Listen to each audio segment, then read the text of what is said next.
And it's Ratimer. Ratimer gets up to the halfway line. He looks to his left. He feeds it out to Mackenzie. Mackenzie does a double round. Gives it to Tupaia. Tupaia goes straight through the middle of the defensive line of the Blues. Looks on his outside. Anton Leonard-Brown ranges up. Takes a beautiful pass as Tupaia goes to the ground. He puts it out to his left. Imoni Nawara picks it up. And he screams down the left wing side. Scores in the corner. It is 5-0 Chiefs. Woo! Wow. I don't know about you, Jason, but I just felt like I had my eyes closed and I was at FMG Stadium, Waikato.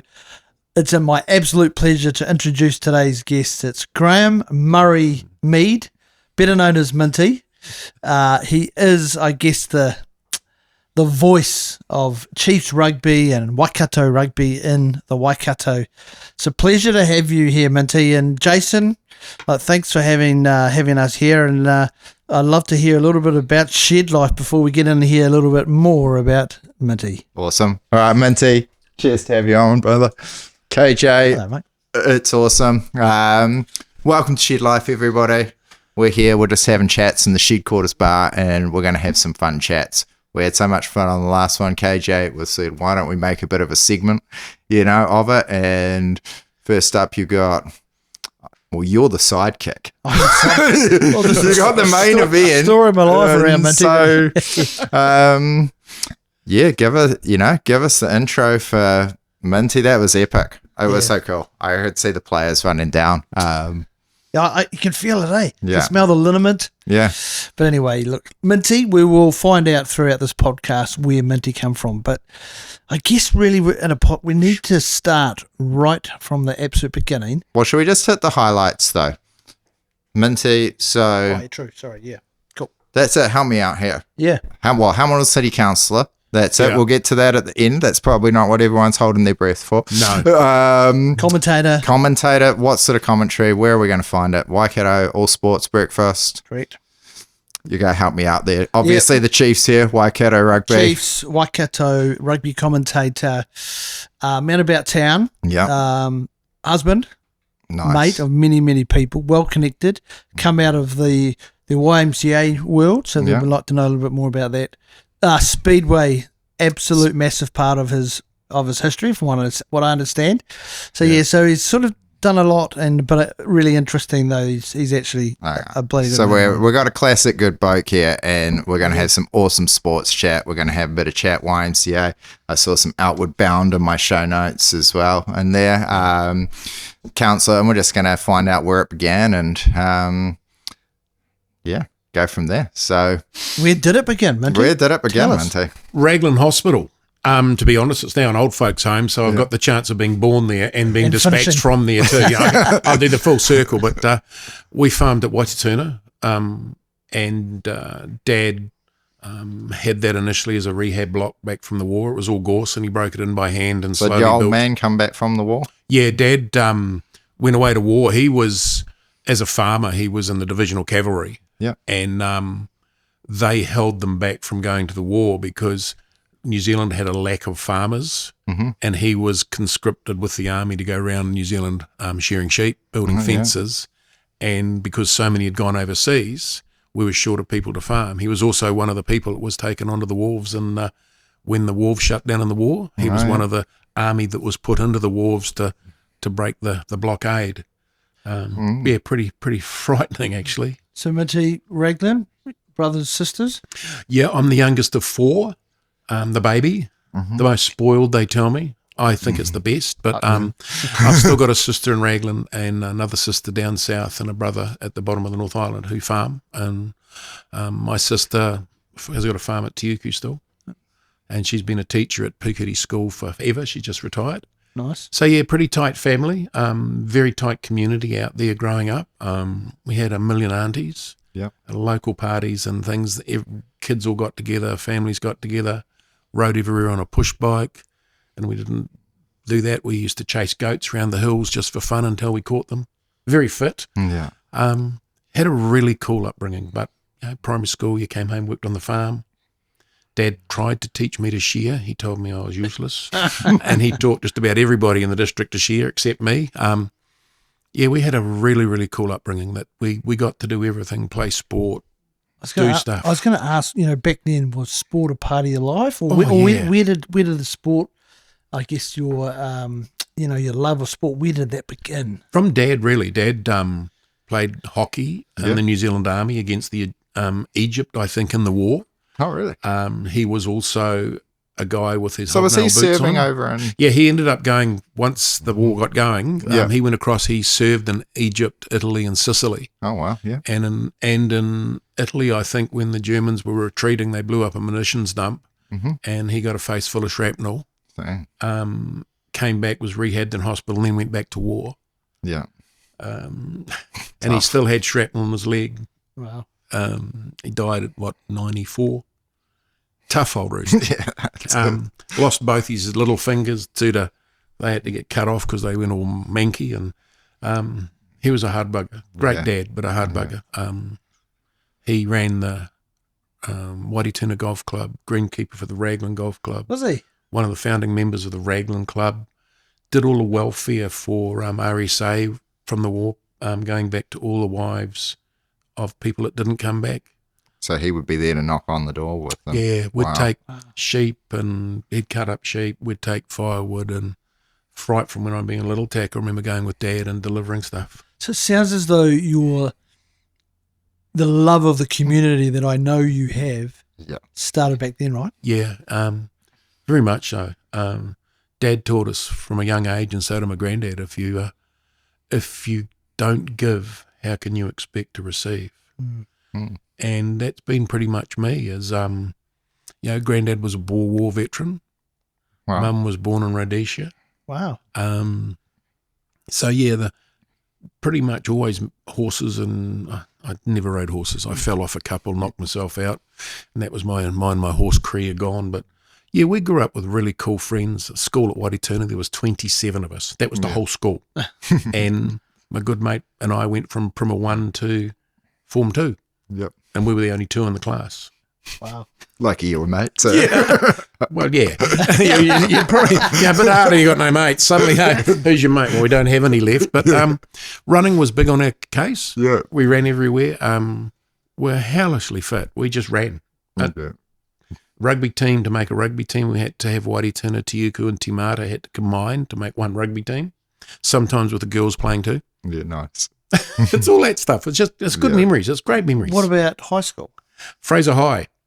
Is this where your love of Fraser Tech comes from? It might have been. It could be. Yeah. I actually got one of the very first sports blues at Fraser High for being a rep at badminton. Oh, nice. Played badminton as well? Yeah. So it was a rep at badminton and played a lot of badminton around the countryside. Did athletics, gymnastics, cross country, rugby, a lot of shooting, a lot of hunting.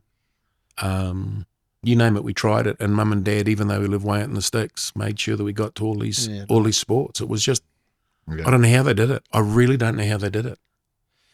What were you like at school? As in the very, very quiet. Stop it. I was very subdued. You were not. Going to Fraser was a culture shock. Going from a class of 27 to a school of 1,700, and you come from the farm, like, well, look at that, he's from the farm. Yeah.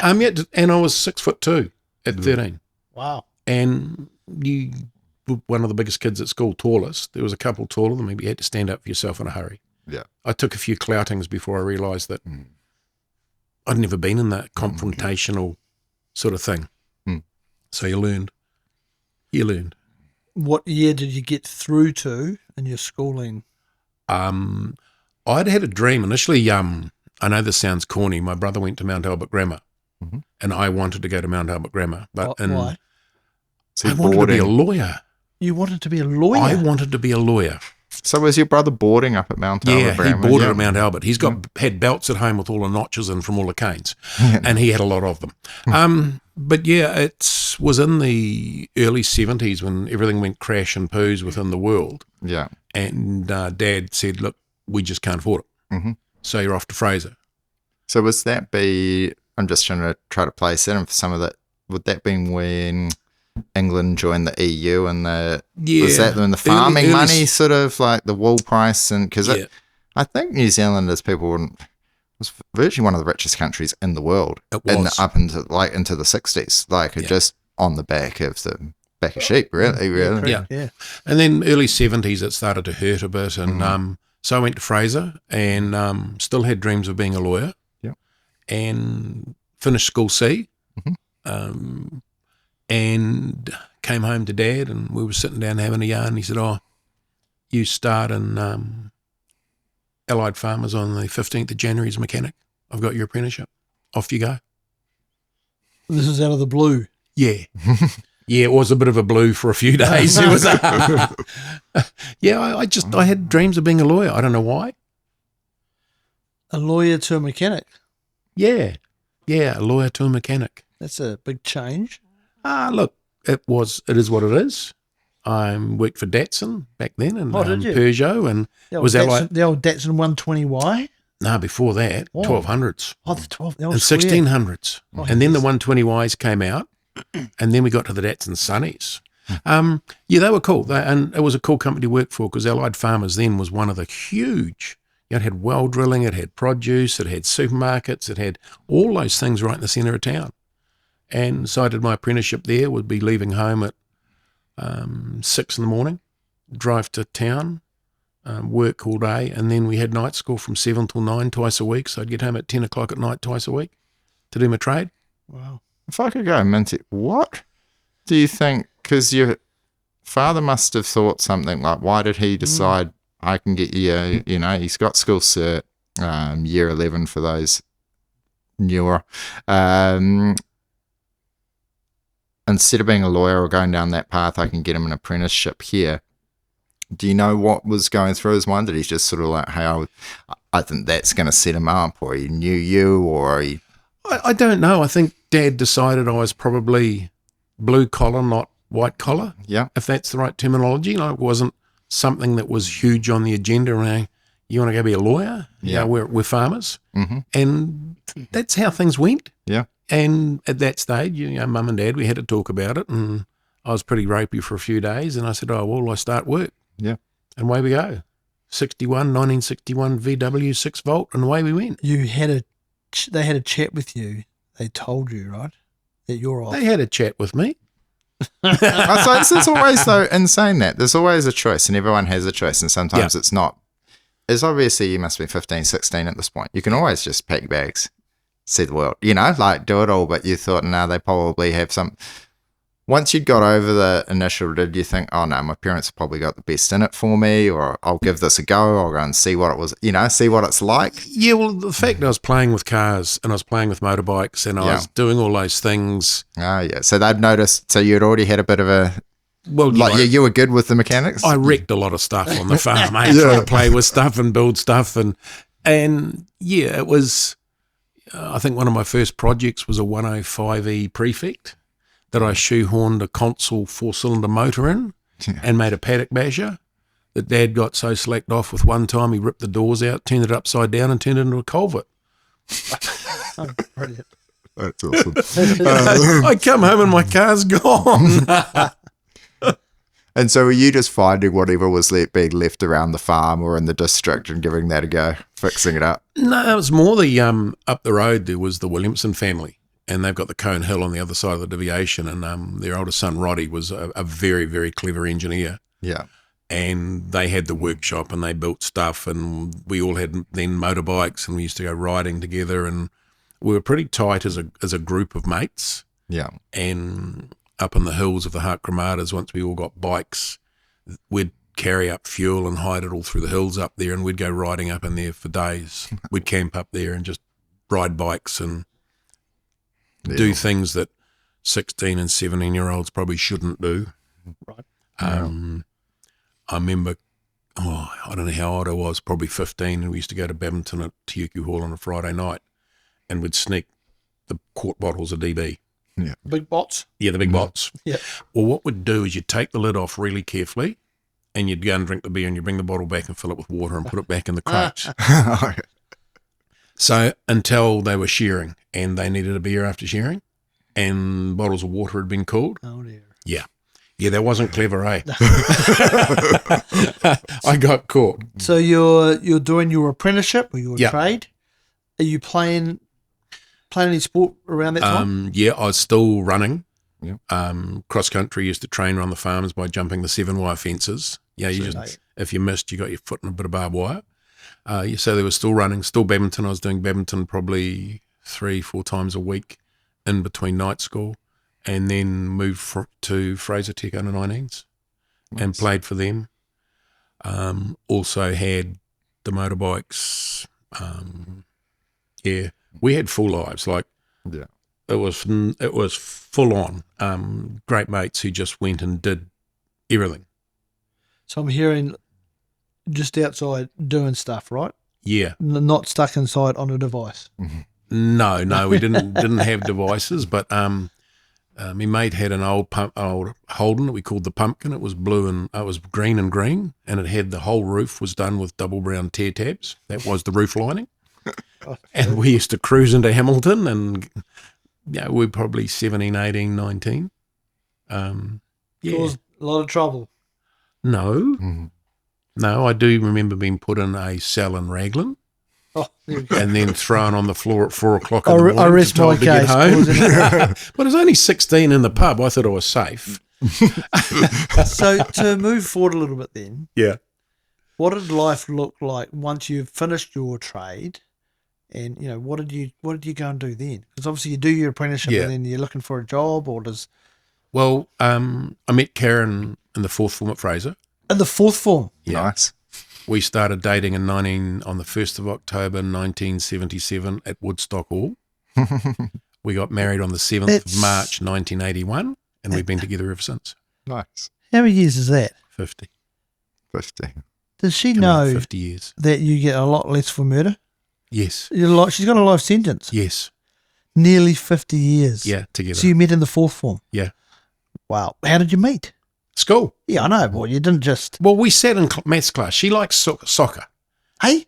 Yeah, she liked soccer, football. She played football. I played rugby. And for some reason, we had a Scottish maths teacher who loved football. And he was an idiot as well. So we had a bit of, what's the right word? I just gave her crap. Banter. Yeah. Banter. And her mother thought I was lovely because I played badminton with her mother Oh, competitively for Fraser. it's scared me sick Here we now, go. isn't it? And we got set up. Now, if you want to know the real story, Ask Karen. I went to school with 3 Karens. Yeah. There was a short one. I've heard this story. This is a great story. There was a middle-sized one and a tall, really sporty one. Yeah. Now, I happened to drink too much one night, and I rang Karen up and asked her for a date, which was good. And then when I went around to pick her up the next night, it was the wrong one. Oh, so It was the short, mouthy one, not the tall, sporty one. And we've been together ever since. So you invited the wrong Karen out. Yeah.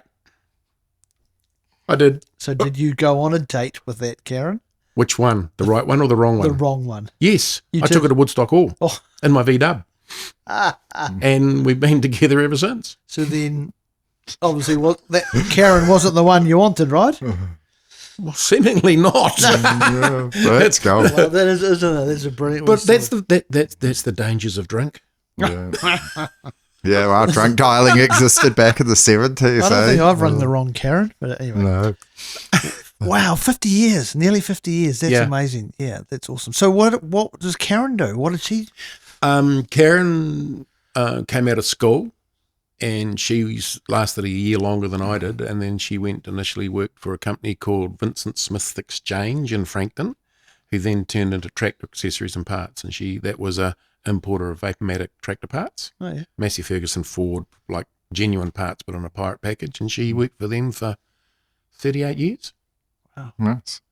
Yes, that was basically her only job in her whole life. Yeah. And family? Yeah, kids. They're all in Brisbane now. They've all abandoned me. But, yeah, we've got Rebecca and Aaron in Brisbane, grandson Daxton and a granddaughter Sutton. We've got Jessica over there with her daughter Ollie and her partner Pete. And Matthew, my son, he's a bricklayer, block layer who ran out of work here, is over there with his partner Tess. And I've got a daughter in Martangi that's got a granddaughter, 2 granddaughters, a grandson and a great-granddaughter now. Oh, true. So, granddaughter's a nurse up at the hospital. The other one's in Sydney as a cook, and grandson's a electrician. So, yeah, Nice. broad spread of family, just good family people. My daughter in Australia last week, she's a bit, don't know where she gets it from, but she's been running a charity for Hummingbird House over there for hospice kids. Nice. And they raised $47,000 last Friday night that she arranged. Wow. I don't know. Look, where's that come from? I don't know. Don't know where the Don't community spirit comes I from. don't know. It just makes me so proud when you see kids. Yeah. We always brought them up to say, learn something new every day, be polite, open a door for a lady. Just, Good values, right? yeah, I hope so. Mm. I hope so. Right, I'm going to ask the question because I know lots of people want to know. Where did Mintie come from? Because people don't know your name, right? No, they don't. You are Mintie. To everybody. Councillor Mintie. I think they call you Councillor Mintie. Yeah, they do. Hello? Yeah. Nice. That's quite, and even they forget the counsellor sometimes. I'm very comfortable with just that's where it sits. Nice. Mintie came from Speedway. I got involved in Speedway in 1977 at Kiki with my cousin Ian Quayle, who was North Island TQ champion. So Was it you still doing the apprenticeship then? Yeah. Yeah, cool. Then amongst some spare time. Yeah. And then from there, I think when I retired from Speedway a few years ago, Kiki gave me a 46-year participation award. Dang. And my cousin had a street stock race team, and I won't mention where it was because it was rather an unusual sponsorship. They used to have a purple tow truck floating around Hamilton for many years. I reckon a few listeners will know. Yeah. And he won. I was doing a lot of work with him and crewing for him, and he just dropped a car in my driveway one day. Mhm. And it was a bit of an old beaten up thing. And so I rebuilt the street stock and went racing. And the number on the top of my roof was number 38, but was cut in the shape of a lolly. So I'd go and buy Minties and throw them out to the crowd, which was a really cool thing to do. Like you go to the old lolly scrambles and I'd throw Minties out, and the commentators give me a bit of stick, and there's Minties. And I decided to build some new cars because these ones were overweight and pretty manky. So put the engineering hat on and we built some cars, and 2 of them, and we took them up to a guy to finish, and we thought we could trust, and he disappeared with the cars. Oh. We did get them back. We did do some repossession, but Paul Wade used to be the owner of Foster's, heavily involved, X1 New Zealand, super stock driver, said to me one night, we're short of somebody on the microphone, would you have a go? And he threw me the microphone at Huntly Speedway, and That's where it began. yeah, that's where it began. What year is this? 1998. Yeah, 1998. Yeah, it might be a bit before, somewhere around there, before So 2000. you've thrown the microphone Yeah, at a live Speedway event yeah, and just told to talk. yeah. How'd you go? It must have been all right. They kept me for 25 years. We went through the days where you wrote all the drivers' names down on a piece of paper. You didn't have any electronic lap scoring. You knew every driver's name by number and car. Yeah, you'd say, the 88M, that's Kevin, 88H, that was Kevin Narkai, and this one and that one, so you knew them. And then from there, I did Kiki. I did, I think we counted up when I retired after 25 years, I think somewhere in the vicinity of about 140 or 150 New Zealand titles. Wow. Won Speedway Commentator of the Year twice, was Did you? nominated 4 times, I think, in the final of Best in New Zealand. Also did commentary at the Night Wars, the very first drag Night Wars. I'd do that on the way home from Auckland. Kiki, all over New Zealand commentating, motocross, karting, anything with sport, basketball, and then rugby. It's I got a bit lucky, eh? Well, how did the rugby thing? Because obviously you're doing Speedway now. Yeah. There's a big difference between commentating for a Speedway meet in comparison to a Damien McKenzie running down the sideline. How did you get into the rugby side of it? Well, that was a bit of an accident, actually. Nigel Yeldon used to do the Saturday morning breakfast on News Talk ZB. And I used to do a weekly thing for Speedway. With on With Nigel's show. So I'd ring up. And he was in a mad panic one day because he couldn't do the phones and produce. And you've seen what it's like in there when it's going. I'm answering phones, ringing people. Yeah. So I said, would you like a hand? I'll come and answer the phones for you. So I did. And I'd answer the phones and queue up all the interviews, and he'd yakety yak, and away we'd go. And then he got the gig for Radio Sport. True. Mm-hmm. So then Peter Murphy, who was also in the studio down there doing a fair bit of football stuff around for years, him and I took over the Saturday morning show.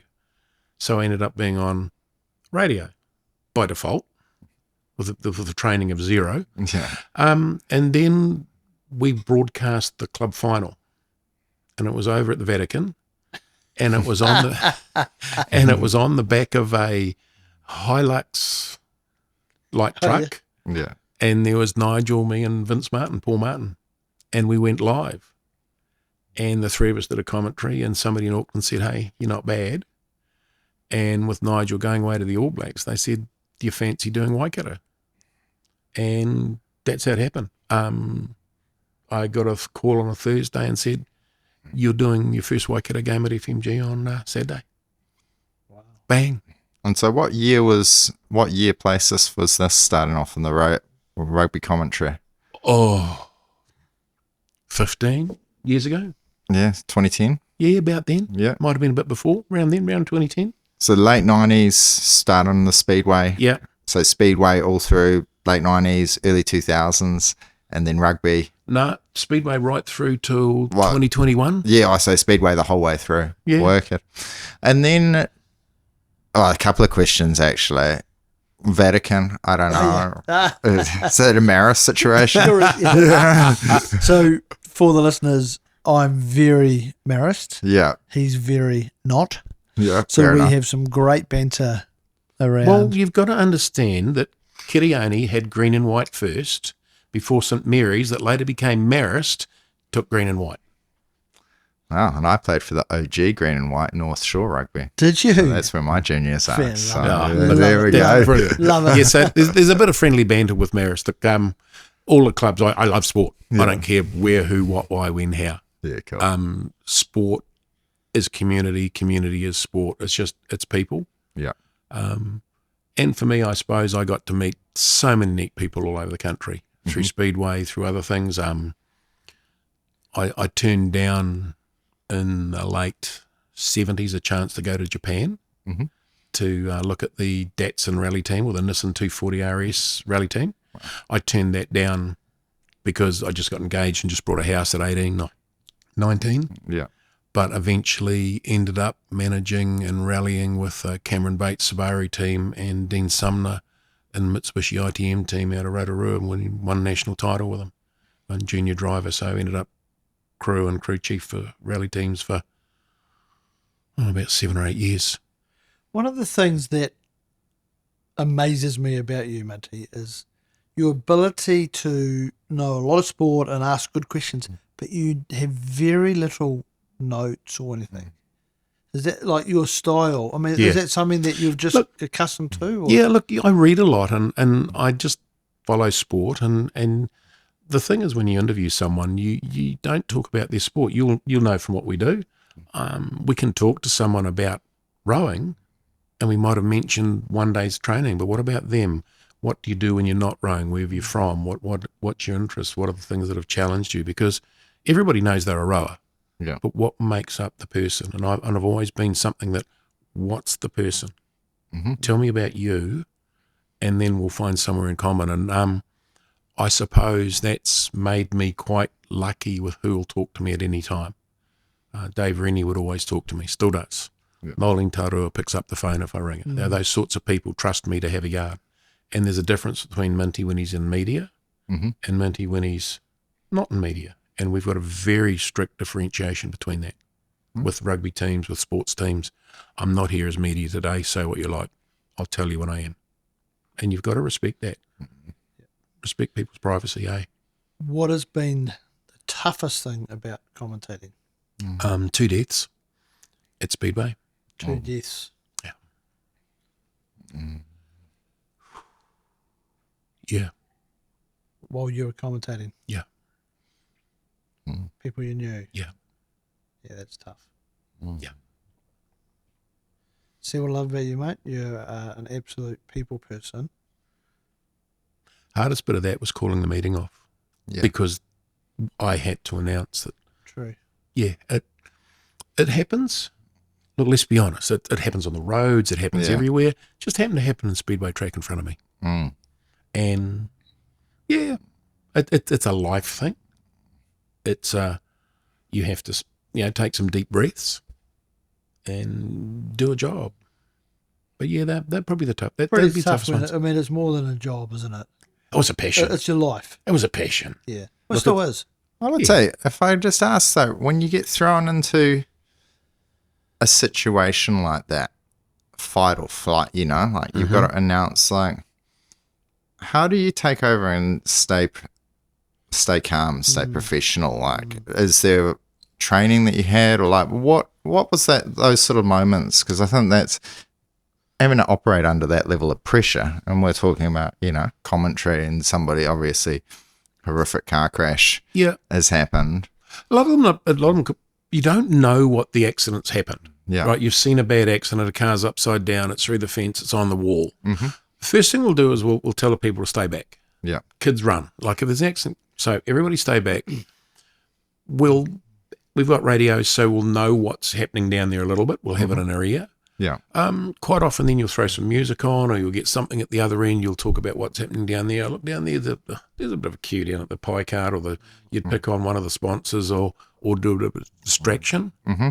And most of the time, if there was not a bad like a death situation, but a bad accident, they'd pick the car up and they would take it out away from the track, which happened to be just below where we commentate from. So you saw both, but then what you did is you just diverted. We went back racing, or we went back doing whatever, and you just carried on. You just looked at that, said, okay, they're dealing with that. I've got to deal with what my job is up here, and that's getting people to enjoy themselves. A bit of stuff, a bit of talk, a bit of laugh, a bit of whatever. How does Mintie deal with that post the event? Badly. Talk us through what that looked like for you. Oh, look, probably the worst bit of Speedway was when one of my good mates who was a TQ champion, he committed suicide. And I did his funeral for him. And that was in front of 1,500 people and up at Mount Smart. And that was probably the most traumatic thing I'd done, because he checked out and I wasn't, what, why, how, who. And luckily I had a couple of mates who picked me up the next day and took me out, and we just had a day out. And that's the one thing it is, just some mates. But yeah, look, you've got to deal with stuff like that. You've come across accidents, KJ. You've gone to accidents where there's things that aren't good. And how do you deal with it? You don't. But you do actually deal with it. It's traumatic. It's terrible. It's unanswered questions. It's all those sorts of things. But you say, hey, I'm still here, and what can I make a difference in the people that are here? Because sometimes we just get that bad. They check out. I don't know why. So let's take you to more pleasant days in your commentating. Could I just jump in though? I just thought there was just two things I want. One, I wanted to ask about the commentary in Speedway and live, but it's also, it's already come up in a fair few of these podcasts as something traumatic happens. France had his father pass away. I'm sure Ben brought up, pretty much everybody's brought out as someone's passed, and then that's made a choice in their life.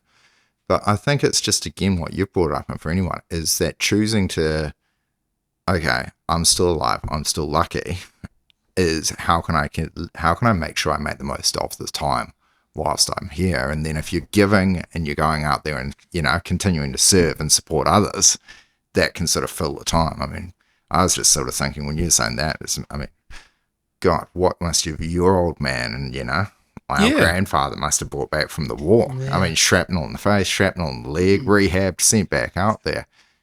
But obviously you had the moments, but he's thinking, okay, how can I give to the community? How can I do all of these things? So I think that's it. It's filling the spaces instead of necessarily dwelling on people that have passed or what's happened, is like honouring them by living. Yeah, and look, and that's dead right. It's a, we've all had challenges in our life where your brain goes a bit west. Mine was because I've had 3 failed hip replacements. Yeah. First one was completely wrong. We blood clotted, nearly died. Yeah. Second one, they redid it but forgot to glue it, and the titanium spear broke in half in my leg but didn't break my leg. And then the third one, Neville Strick spent many hours taking out titanium and strapping my leg back together. Drain pipe, that's femur, take the top off the femur, pick the bits out. Yeah. And then sort of have to relearn to walk back in about 2017. And that's left me with no feeling in my feet and pain in my back. So you live with pain. Yeah. And I've just learned to deal with that. Suck it up, princess. You feel sorry for yourself for a while, but there's a lot worse. Yeah. I've played cricket badly. I've done a lot of things because I wanted to. Yeah. You can sit back and say, okay, I've been dealt a pretty stink blow because I was national mining manager of a company travelling all over New Zealand doing mining work. You suddenly can't do that. So change of role, change of life. A whole lot of challenge. You can say, well, is this going to beat me, beggar me, or am I going to stand up and just try and get myself a little bit better? And it was hard. It really was hard when you have your ability to walk and work taken away. Yeah. It's just, my life's finished. And it felt like that. We had a couple of really major breakdowns. The old go missing thing. Yeah. Just wheels ran off. But now, I'm pretty good. I know things are going the wrong way and what you do. But I'm being very open about that. I've always have been. I'm saying, look, the black dog sometimes runs up, smacks me in the head, and you get up, and it shouldn't be doing that to a 65-year-old, but it's been doing it for, when did I have my first op? 2007? Yeah. So 18, 19 years like this with a leg. Crap happens. Yeah.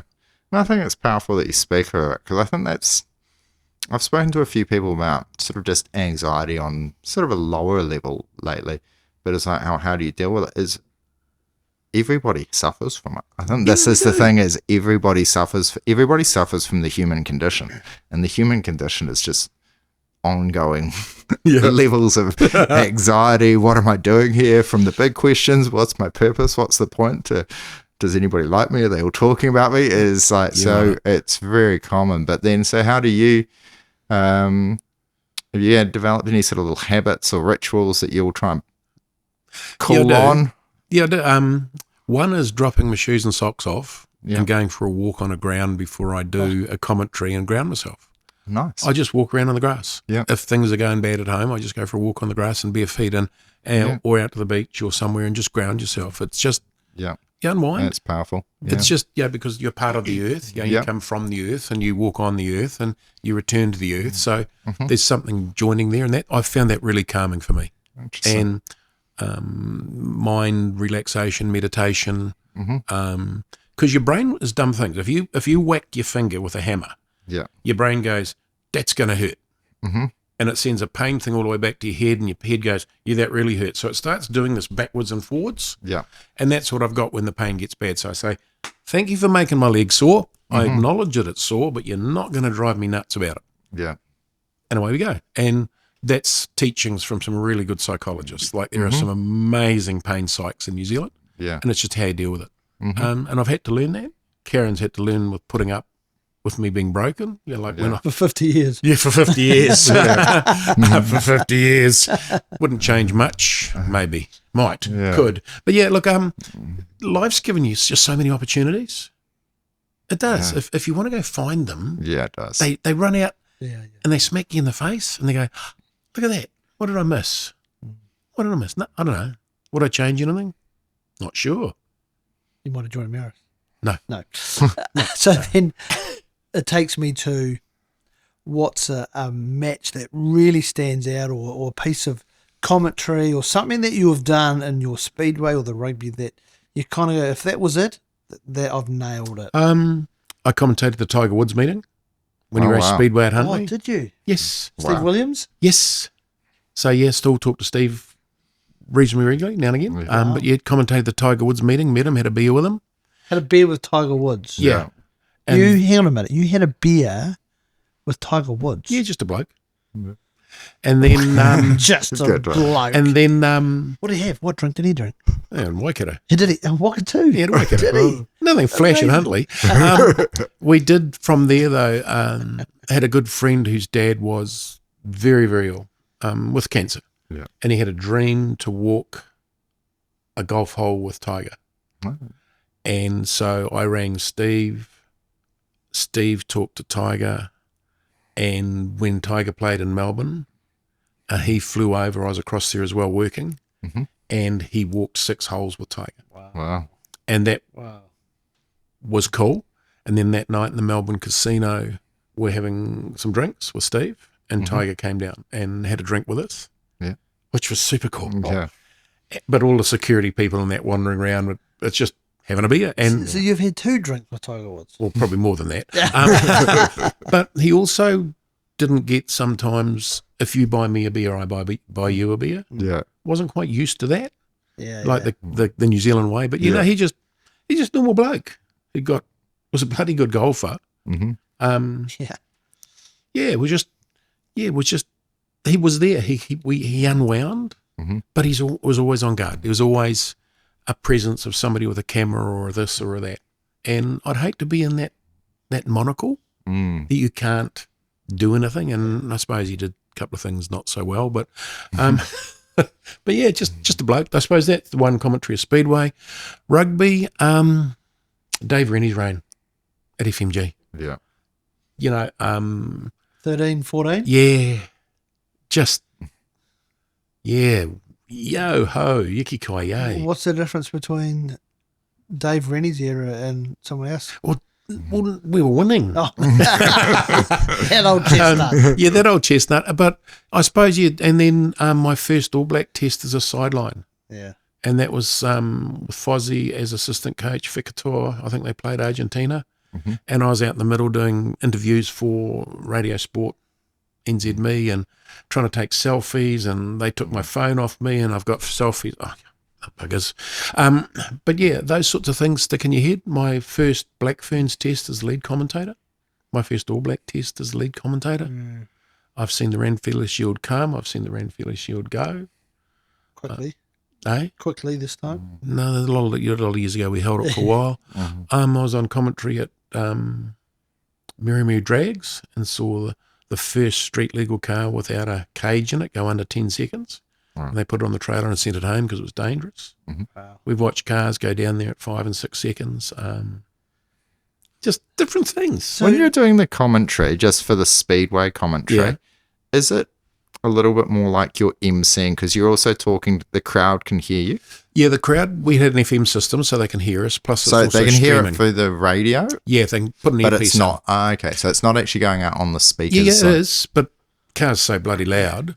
But I was just sort of thinking to myself, okay, but that's a different level of entertainment when you're speaking to the crowd that it's actually there, because when you're commentating rugby, you're not really commentating to the crowd that's watching the game there at the stadium. You're commentating to everybody at home. Yeah, So it's a real difference between Speedway, and then Speedway started becoming televised as well, so we were doing crowd and camera. yeah, So you had to change what you were doing a little bit. But on rugby, I've got to paint a picture because you Yes. want to know.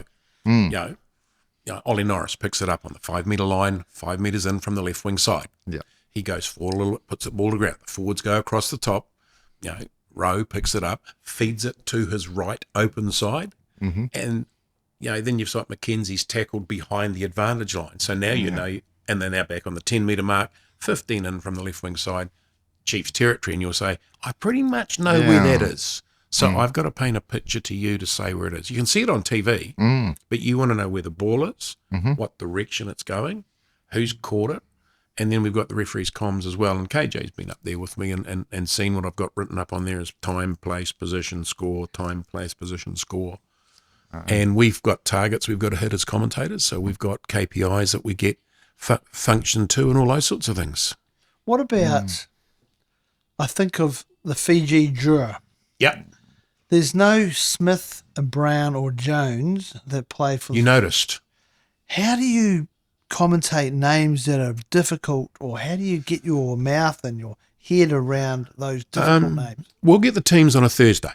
So by Friday morning, I've written them up, and I should know most of the local teams off by heart. Like you can run through a team and say, what was the last Waikato home game? And it was, it could have been, if you want to go back, last Chiefs game, Aidan Ross, we had Samasoni Takiaho, we had on the other side Ollie Norris, who are the props, and you can probably still go through that with a bit of brain thing. But with the overseas teams especially, we'll have pronunciation guides.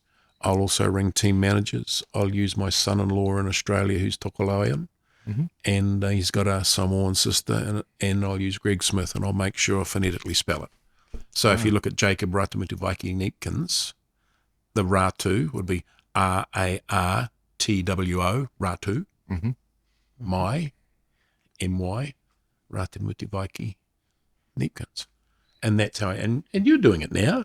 You did all that stuff for me at the New Zealand Schoolboys this year. You provided the sheets. Though that, like, I don't know, before I started with you doing the commentating, I thought, how hard can it be?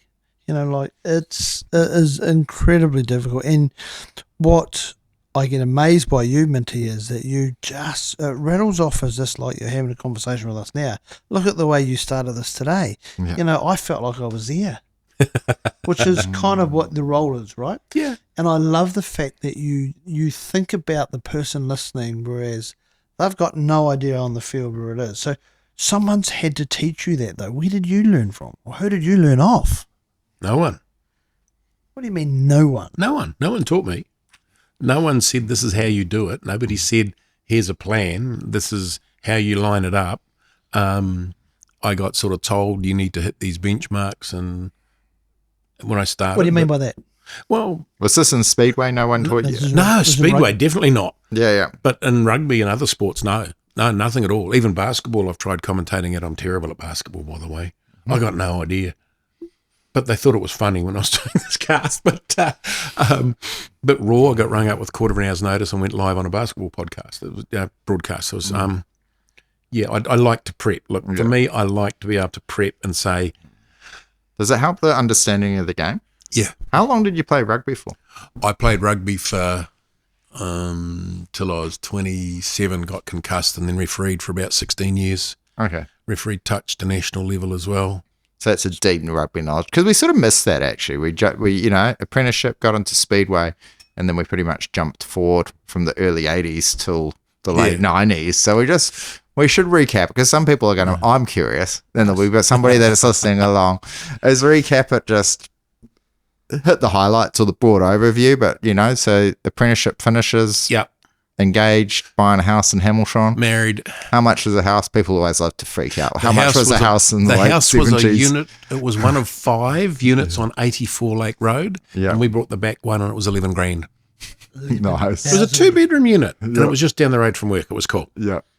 Wow. Nice little cinder block type thing. Yep. Yep. Little cinder block house. Yeah. Dad found it. Yeah.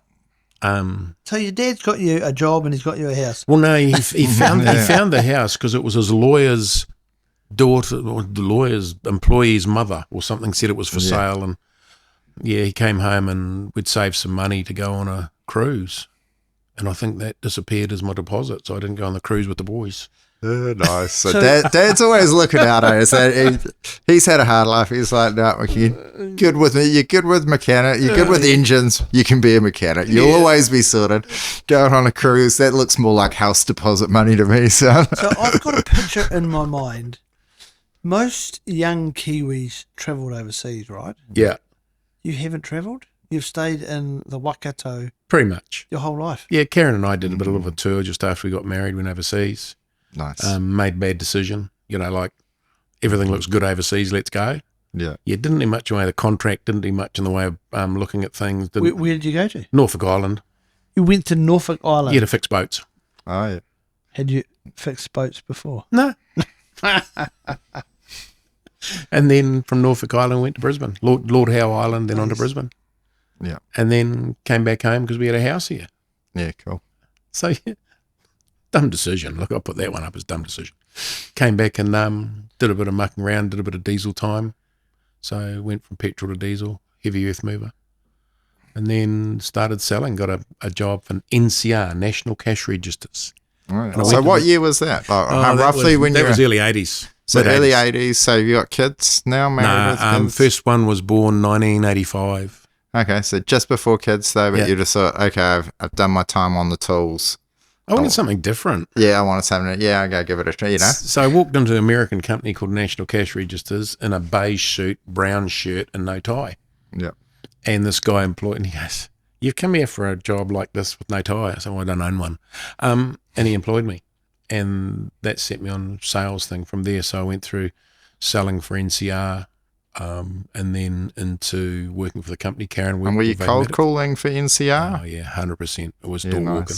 It was door knocking, and Yeah. you learned how to sell. Yeah, absolutely. And from there, So how did you learn? I did a little sales for a Yeah. few years. I think it's great. It's almost a pity that it's been a lost They sort don't of do it art, anymore. They're you know, lazy. over in New Zealand. Like, it's one of those ones as everybody looks back and it's like bad times and exploitative behaviour and all of this. But then it teaches all these skills that have made so many successful people. it does. You get knocked back more than you win. Yeah, absolutely. But you've got to be persistent. And I'll never forget the one was Ralph Littlejohn, the ex-All Black manager in Whakatane. He owned the International Harvester tractor dealer. Yeah. And I called on him every 3 weeks. Walked in, Ralph, what can I sell today? Nothing. Ralph, don't you talk about rugby either. I'd leave. Next month I'd come back, Ralph, what can I show you today? I hear something. No. And we did that for 9 months. Yeah. 9 months, Ralph chucked me out basically. And after 9 months, he said, "You're not going away, are you?" "No." "Okay, we better come and do some business." And that told me if persistence pays off. Yeah. And that's pretty much where it went from there. I owned a couple of companies, printing companies and different things like that. And again, the same thing, cold calling. Yeah. So here in Hamilton? Yeah. Trigon Packaging was one of my big customers, and that was because I got to know the receptionist very well. She told me who was coming in and out of my opposition, introduced me to the right purchasing managers, and suddenly you had a little business. Because I've always figured out person on the front desk knows everything about the company. Absolutely. And that's where you start. Yeah. And from there, I sort of did a degree when I managed, worked for South Pacific group of companies, which was Pacific Dunlop and Repco and Corey Fraser's. Was regional manager for them, then set up the Repco Tiamutu. Worked for them for probably 6 years and set that branch up from there. About a 6 or 7 year time as a manager. Yeah. Ended up sort of being a forensic type manager where I'd go in and fix broken companies. Wow. Did a degree in retail marketing at Monash University by correspondence. Nice. When I don't know how old I was then. I don't know. There's not a lot you haven't done. And then Hey.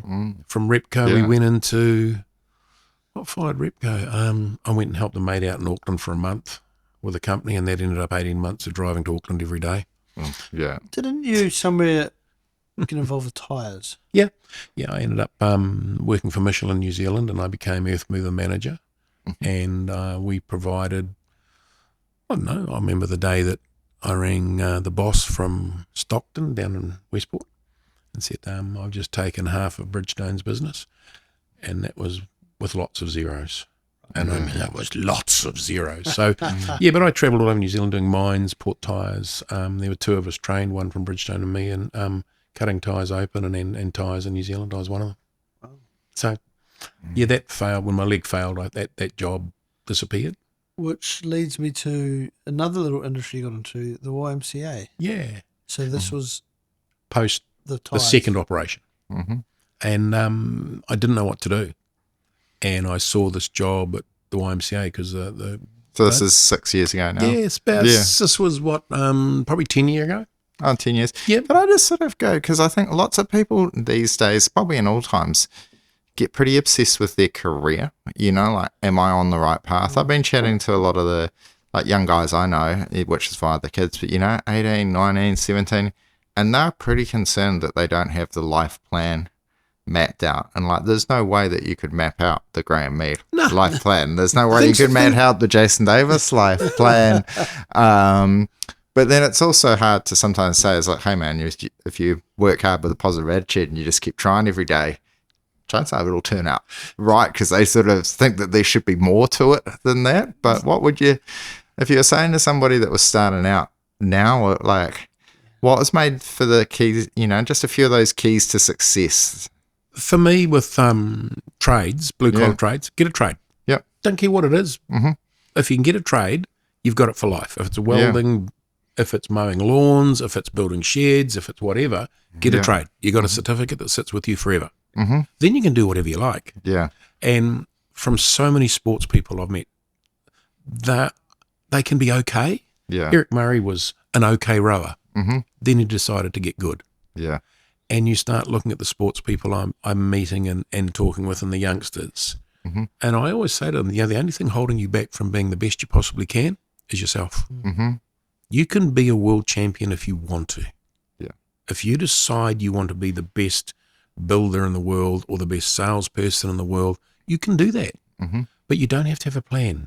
No. Because you say, I'm going to only build sheds. Mm-hmm. Well, what happens if somebody asks you to build a $6 million house? Yeah. We can do that. Mm-hmm. But I think we hold ourselves back. And New Zealand's really good at knocking people over. Mm. Look at you, you're doing really well, Jason. You've got this podcast and you've got them. But you're just a human. Yeah. I've always said, we all sit on the toilet the same way. Yeah. That's it. And to be dead honest. It is. And it is just often giving it a crack in that. But when you do talk to the sports people and you can see somebody that has made it to the very top, and maybe give some examples like Eric Murray, is obviously there is a mental switch that they've chosen to do it. But what do you see? Is that just like they're going to commit to that training, so they're going to do it? Or do you genuinely think that there is like, because I think there could be both. I think you can train, but I think there's also a belief switch in your mind sometimes that you can switch on. Got to have some basic skill to start with. You've got to have a focus. Mm-hmm. And you've got to be prepared to, you talk to the rowers. Yeah. Mate, I'd hate to be a rower. Yeah. We jump in the boat and we do 20 Ks up and down the Karapiro. We climb out of the boat and we hang it up.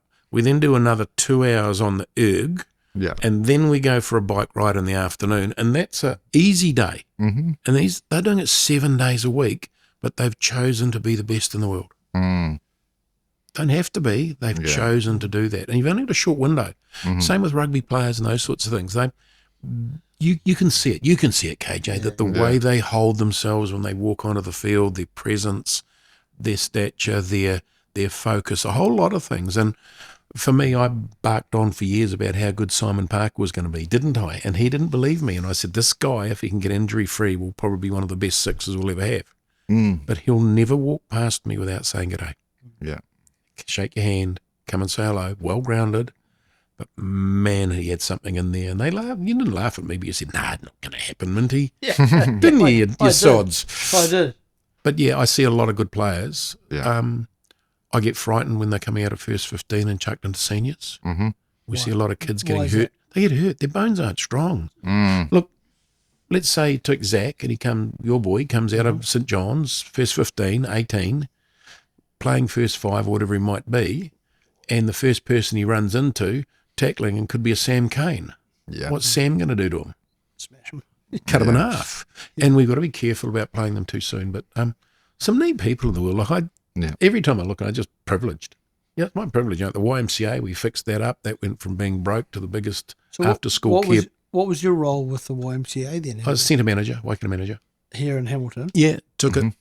And it was losing squillions. About 300 or 400K a year. So you can't do the tyres anymore. No, so you can't travel around. No. You're broken. The legs not okay. Working. You didn't think, I can ACC or sit on the sickness, or think, ACC were helping, but I couldn't cope with that, mate. Sitting at home, my wife was going to murder me. I don't think we'd last another year. Yeah, I think we'd run out of patience. Yeah. And this job came up, and I took it, and it was a By challenge. saying you took it, but did you No, I applied for it. Yeah, that's it. I always so you took the opportunity to send in the CV, and I did. And it was a pretty rough CV, and Peter Ferguson, a good how-tappy man, was the CEO. Yeah. And we walked in there and said, okay, what do we do? Yeah. And the one thing they had going for them was after-school care. Mm-hmm.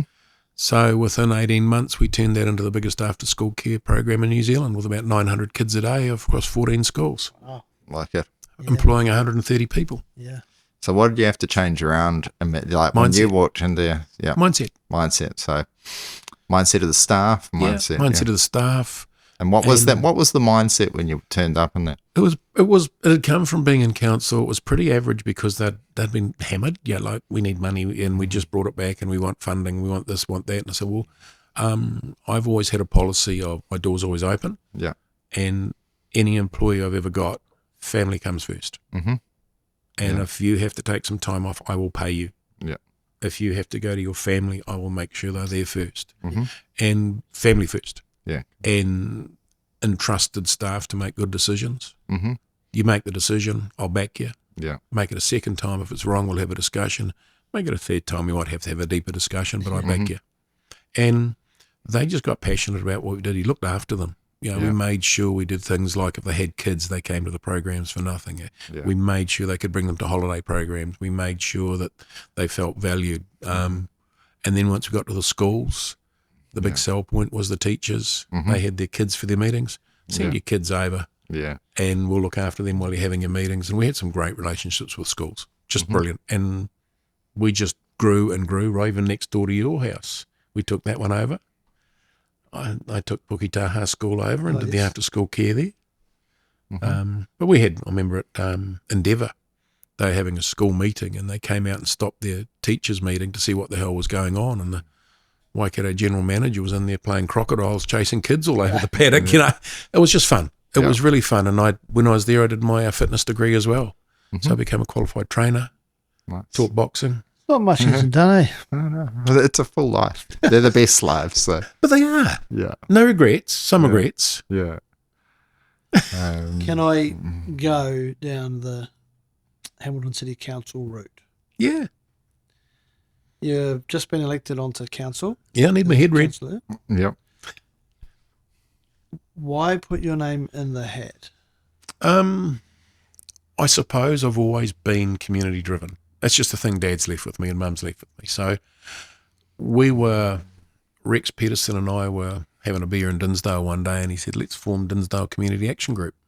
So we did, because we felt Dinsdale was getting a little bit left out and we wanted to be one point of contact, which the council wanted, so we formed it. And we got some things going down there and I saw some other things I wanted to do, and I was asked to stand twice in the last two elections, not this one just gone, but twice before. I said, nah, politics. And then Karen said to me, about March, if you don't stand, will you have a regret? Got me. Yeah. So I did. And I did. That's exactly what I did. I stood for council. Well, what did you feel you could offer the city or the people of the city? Me and their voice. Yeah. Too often you see things say, I'm going to do this, that, or the other thing. I'm going to cut rates. I'm going to do this. I'm going to do that. I'm going to do something else. You can't. No. You just can't. So I've got to be their voice. They've elected me to be there, even though low turnout. I've got to be that person that's going to be their voice. And that's whether you've got a disability, a handicap, you've got a sports club, you've got a problem with, and I tell you, I think everybody in the Hamilton community's got a problem with the road at the moment. They've all emailed me and I'm trying to email them all back, but some days 30, 40 emails. Yeah. And they've all got a specific problem. So a lot to learn, but you got to give back. Again, it coming back. If I don't give back, how can I expect to take? This is my home. This is my home. This is where I live. This is me. It comes through, doesn't it? Oh, definitely. You know, you were raised here, you're schooled here, you've met Karen, you met all the Karens here. Kept one. Yeah. You know, your jobs, your careers over the years, you've got involved with sport. You're now continuing what your dad taught you, haven't you? Yeah. To give back. Yeah. And like I'm a JP as well. So there's the lawyer thing come through. I got to there. Well done. I'm a registered celebrant, but I have never charged for a wedding in my life. I do them for nothing. So what's some of the, during the wedding celebrate, I mean, it already seems like you might have a couple of funny stories, so feel free for those ones. But any lessons or anything that you would see where you're like, oh, these guys are going to be good? Or we've had 3 failures that I know of, and 3 of them are friends, and I said, I don't think this is going to work. Yeah. And I was right. But I still did their wedding. And What we're still what friends. was it? Was it a gut feeling, or was Yeah. there something in Just there? didn't look right. But Yeah. for me, if I'm doing a wedding, I'll go and meet with a couple. Yeah. And after every wedding, I'll throw away the old wedding. So I start from a blank piece of paper and let me talk about how you met. Yeah. What do you like doing? Mhm. What are the things that brought you together? And that's what I'll build into the wedding. Cool. So the wedding's for them. And I've always done it part forward. Mhm. So probably 170 women I've married. I've only kept one.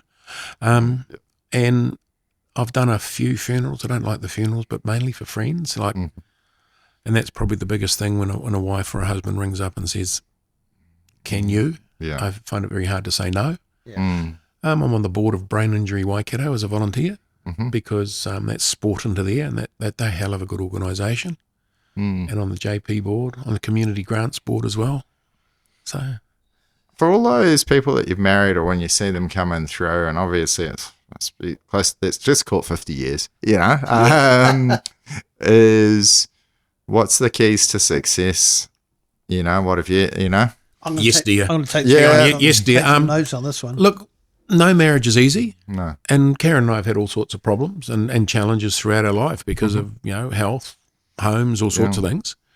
Sometimes just arguing for the hell of it, for not seeing eye to eye. But I think now we did something a few years ago was we just made sure that we had a date once a week.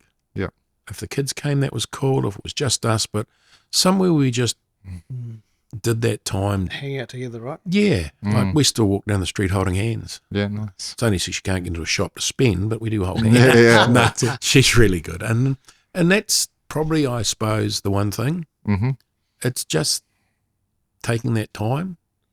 Well, I might throw it. You can chuck it in, KJ. And this might be a bit of I think a lot of the people, I don't know, let's just go through it, whether it's the first 5 years or 10 years, it seems to be like either the young kids often throws the first spanner in the works, crying babies and all of these.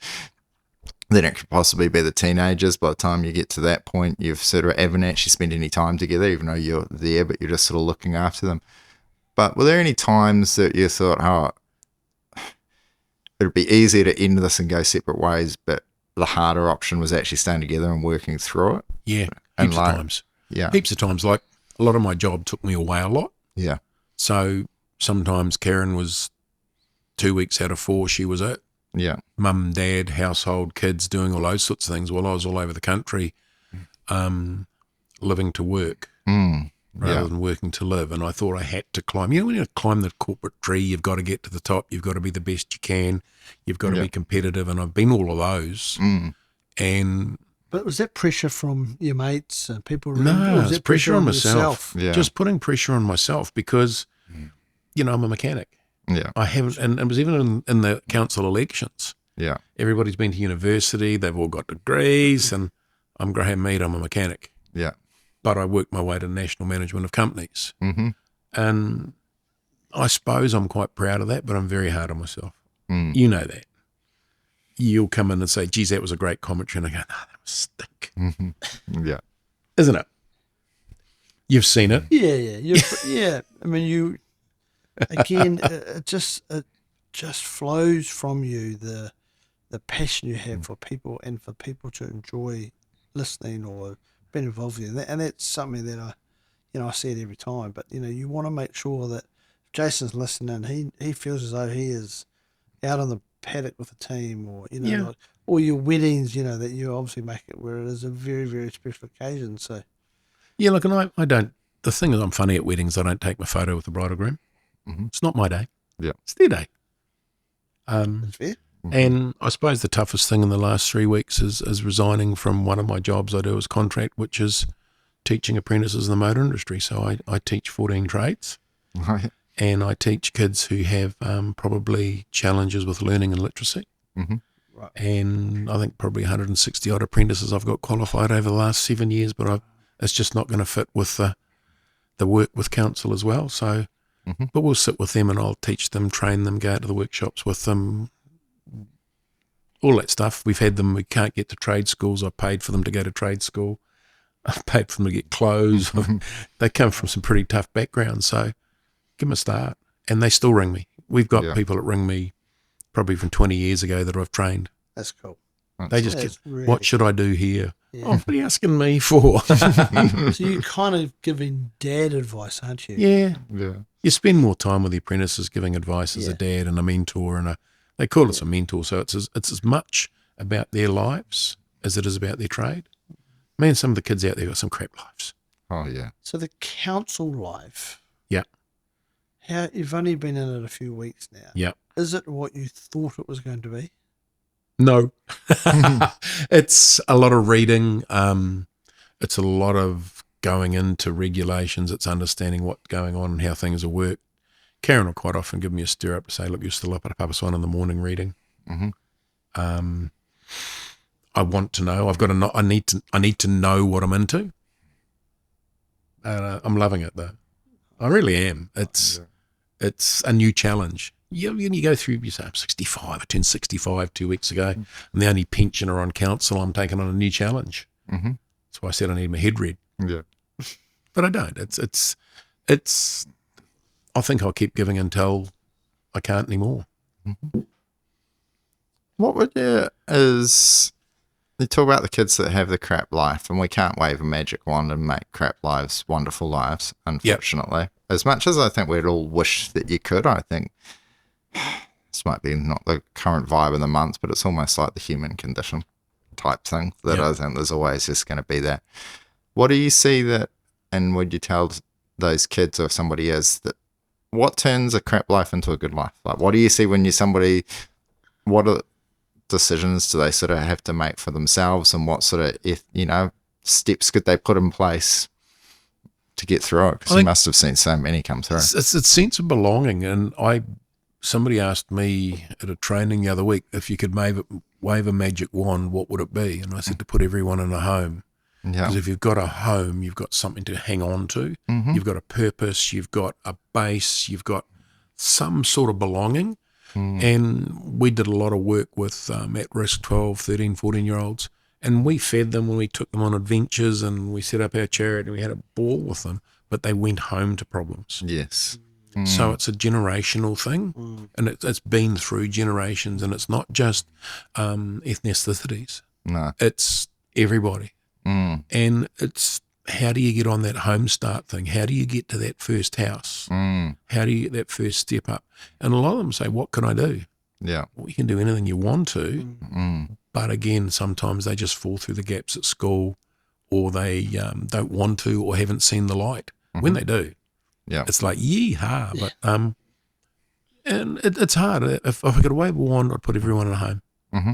Warm in a home that they owned or paid off or something. So then we've got an established I belong. If you don't belong somewhere. Yeah. And Robbie Niha on the council with me, just another awesome sportsman. Him and I have the same sort of thing. We need to find a place that spins these kids' wheels and a value. Do you think there's a way of, I completely agree with the home side, and hopefully we can see it, is that it shouldn't just be an elitist aspiration for only half of the population to own a home and the rest just have to be somehow settled for renting. I think we live in an awesome country with huge resources and a huge amount of land, and there's no reason why easily we can't house everybody. And that doesn't mean, and I think when you say house everybody, it's the wrong way of looking at it. Like people not from almost your parents' generation understood by what housing everybody gave people the chance to own what would be almost considered a shack today, but people would have pride in it if it was their own. And now, if it's not yours, you'll never have it. But I might just say this to both of you guys, is I just get drained by people talking down our wonderful country. As if they don't feel like they belong and it's not, we're all part of the team. It's like, how do we change that around, that people feel like they're proud of the Waikato, proud of Hamilton, proud of New Zealand, proud of Aotearoa? It's like the names are irrelevant to me. I'll use either or. It sort of does my head in this sort of divisive nature of it. Look, it's... How do you see that? Because obviously I love this place. I love Hamilton. Yeah. And we're an hour from everywhere. And we got the coolest country. Mm-hmm. I can be at the beach. Yeah. I can be at the snow. Yeah. I can be at the pools. I can be on a golf course. I can be wherever I want. Yeah. But if you go to Brisbane or Sydney or London or New York, you'll take all day to get somewhere and still end up in nowhere. Yeah. And I don't think we realise, if you haven't been out of the country, a lot of people don't realise how good it is. Mm-hmm. So it's a bit taken for granted. Yeah. And we did the old tall poppy thing. We were really bad at pumping our own tyres. We're terrible at it. Yeah. You know, you're probably one of the best groundsmen in the world with the people you talk to. Steve Hansen, I'm not. best groundsman in the world. But it's interesting though, like as a nation, and I'm going to use rugby as an example, everybody's having 5 cents worth say, right? Yep. 10 cents maybe. And you're 20 cents, but it's but where did that come from? Because it wasn't like that. We were passionate All Black fans. We hurt when we lost, but we never threw it at our people. I don't know about you, but who would want to be the All Blacks coach? Oh, who'd want to be the netball coach? Yeah. Who'd want to be who'd want to be the CEO of New Zealand Cricket? Yeah. And the problem with that is where it comes from. And there's a couple of Americans that started Facebook and social media, because you can have whatever name you like. You can do whatever you want to. You can cut lunch of people. Yeah. You know, TikTok, Instagram, Facebook, Twitter, and it's all become social media stuff. And we're all bad at it. We all are involved in it. Totally. Whereas we don't sit around like this and talk. Yeah. When we sit around and have a yarn about life.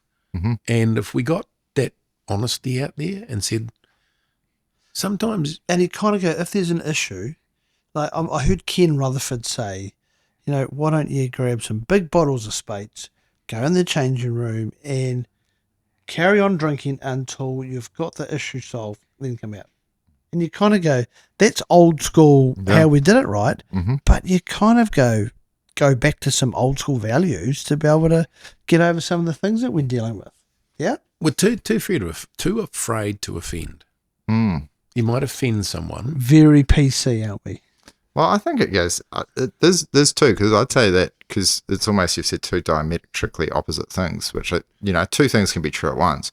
Is we're too afraid to offend in real life, and then there's a huge propensity to be uber offensive on the online world. So the stuff that people would say on the online world, and I cop it a bit already just on like the Sheds pages and that, and you're like, I would be surprised if you would say that in real life. And you're like, you'll get it. But yeah, I think that's it, is people have lost touch, and if they hear it, it's like, would you say that in real life? And then if you are in real life, so sometimes call a spade and be like, bro, what are you doing? And bet you they wouldn't come and talk to you face to face, right? No, and that's it. But I think that's that is taken away at sports, and people feel like they can just have a go at these people. Yeah, I mean, I've got some great mates and they're huge Warriors fans, and I've had a few pretty hard chats. Like, man, can we just pretend like you're if you're following the kids team, and then this isn't a great example, but I do say it's like, you just got to support the team. Because people often give me stick about following the Warriors. It's like, oh, they're losing. I'm like, it doesn't worry me. Like, it's like, I prefer it when they win. It's more fun when they win. Yeah. But I go and support them like I support my kids' sports teams when they're all playing sports. And some seasons you get a great season and you win everything. You feel like the destiny, here comes Olympic goals. And other seasons when you're just going along to support and you're like, well, I'm sure the other team's enjoying this. but that's just sports, I suppose. So, yeah, I would say it though. I think, there's a level on it with the social media. There's a level on it, people just losing touch with manners, I think. And it's interesting because in the podcast that you did with myself, my trip to the Masters at Augusta, I talk about the highlight being the fact that I wasn't allowed a cell phone or a camera on there. And so what that meant was, people had to talk to each other, and it was amazing just getting to meet strangers and chatting and, all day long on this golf course, and people talk to each other. It was phenomenal. And you're right, it is. It's all it's about. Like, for me, like, I've got overnight talkback to do with ZB starting over Christmas just another as well. thing to add to the midnight mix, till dawn. First show this Friday morning, sort of thing. But I always finish up in the morning and say, look, when you go out today, can you do something for me? Yeah. I want you to share a smile with someone as you walk past them. It costs you nothing. Yeah. And it may change their day. Yeah. And I suppose I'm bloody nuts, to be honest. Yeah. So everybody says I should be slowing down. I'm actually speeding up, but more in control of what I'm doing. Yeah. Because if I stopped tomorrow, what would happen? I just couldn't. I couldn't. You couldn't. Well, you couldn't give up any one of the many things you do, could you? No, not at all. You'd be terrible. Oh, we might not make 51 years. So you think about the community that tune into you every Saturday morning for 2 hours. A lot of those people look forward to your 2 hours, right? All the poor buggers. That's a good way of thinking about it. But you Now they've got KJ as well. But you make a difference to so many people in so many different ways. But do you ever stop yourself to smell the roses and kind of go, hey, some of the stuff we're doing is pretty cool? Maybe. No, not very often. No, I don't. Look, something really cool happens. Yeah. Brilliant. What's next? What's next? What's a little challenge? I've got to keep challenging myself. I've got to, dumb enough to go out on Sunday and throw a shot put after 50 years. That was dumb. That was really dumb. But it was just pig-headed. Yeah. But there's always something. There's something. I'd love to be a builder. I'd love to be a better painter. I'm not. I hoard stuff. I'm a blinking hoarder. I have got coming out now, boxes Jason. and boxes and boxes of sports kit. You're a Temu fan. I might be. Only because you don't like my 60s flowery shirts. I reckon you've kept Temu going in New Zealand. I probably have, but look, I really love life. End of the day, life's dealt some good stuff, some tough stuff, but I'm still upright and still going forward. And every day I get up and go, hey, look, day I don't wake up, I won't worry anymore. Yeah. But I'll make sure that I've done enough during my life that there's something left behind.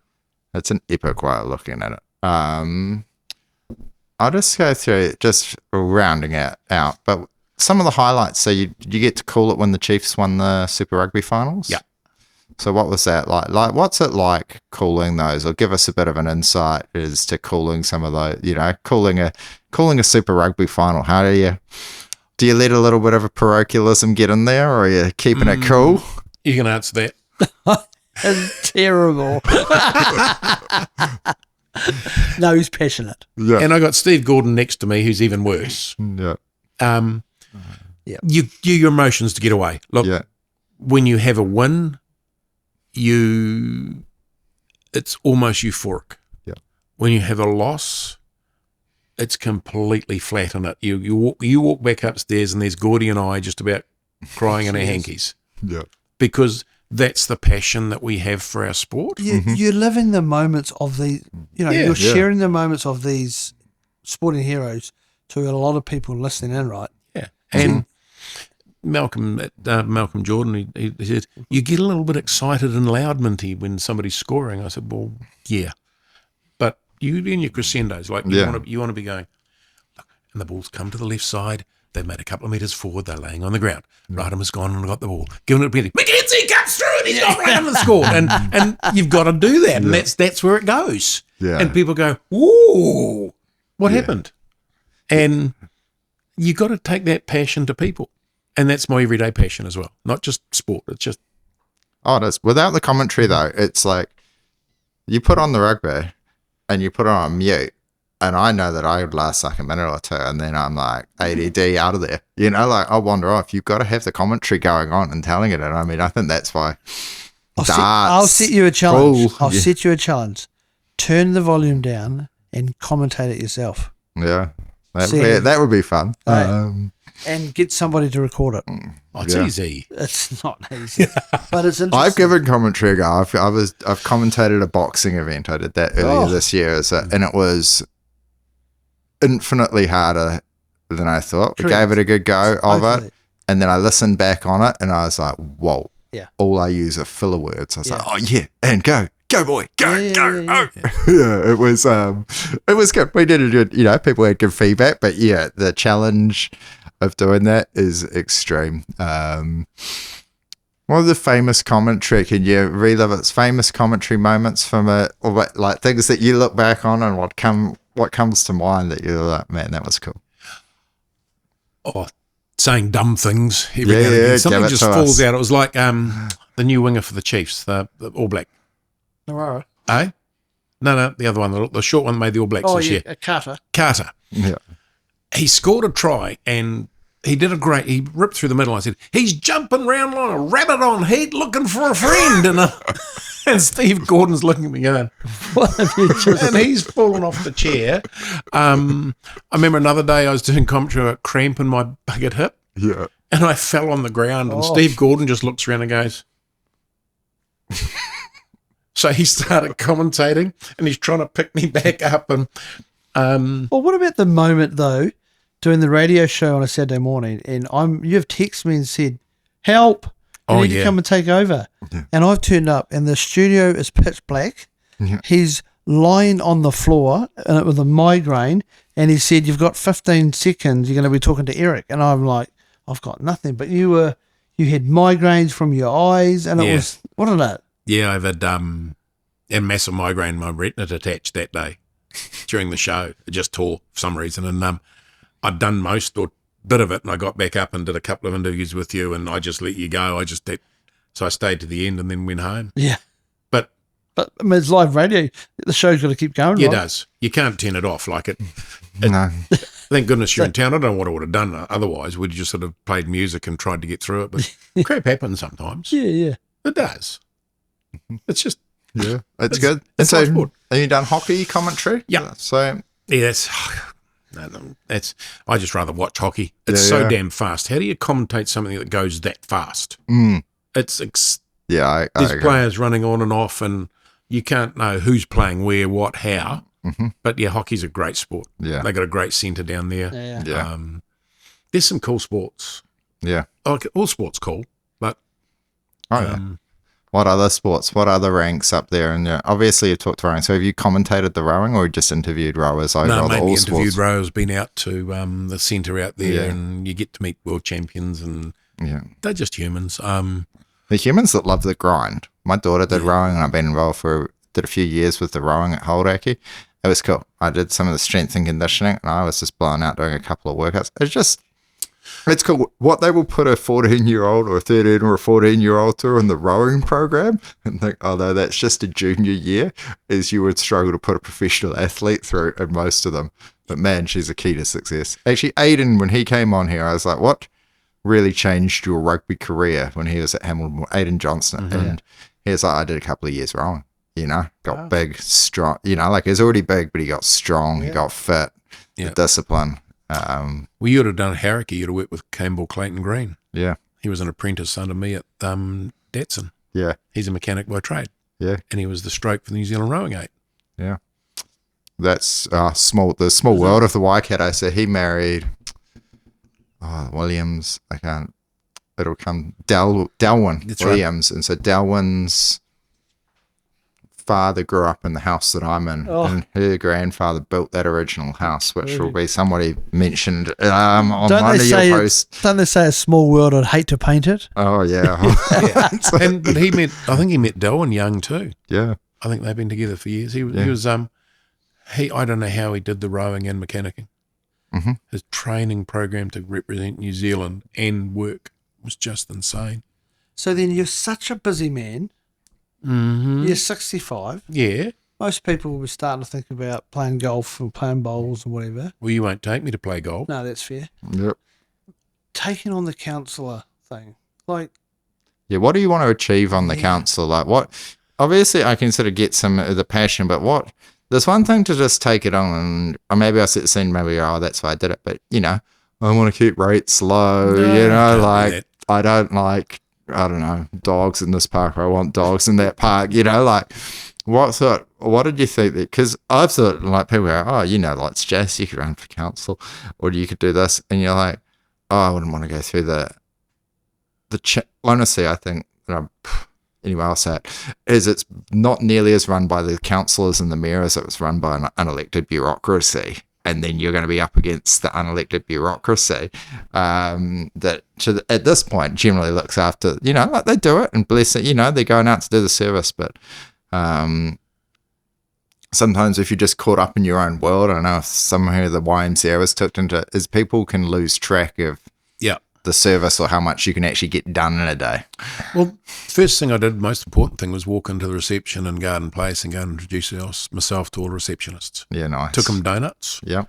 And I say g'day every morning and goodbye every night when I go in there. I'm not going to change the world, but I may be able to redirect the ship a little bit. And a lot of it around Jamie Strange, Robbie Nihar and I are very sporting, very community. So it looks like we're going to be working together to look at sporting venues, community venues, looking at hubs. Yeah, nice. What do we need?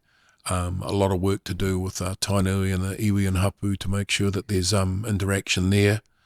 There's a lot of money to be spent, but I think there's a lot of money to be saved too. So it's just, we're very different. We got a really good crew. Look, to be honest, we're a real, probably for the first time ever, there's a whole lot of different mindsets in there that are coming together. We've got a similar ideal, but yeah, I suppose being the old one, I don't know if that's good or bad, but I need to ask. what? Go on. I know you as a mate, Yeah. but your campaign to get on council, Was vicious. yeah. It was horrible. So how did that come about? I mean, it didn't seem like the Mintie I knew. No. And that was a plan because of the fact it's harder to get on than it is to get off. And I had to stick a line in the sand and saying, I don't like some of the spending. Oh, yeah. And I just kept banging on about cost.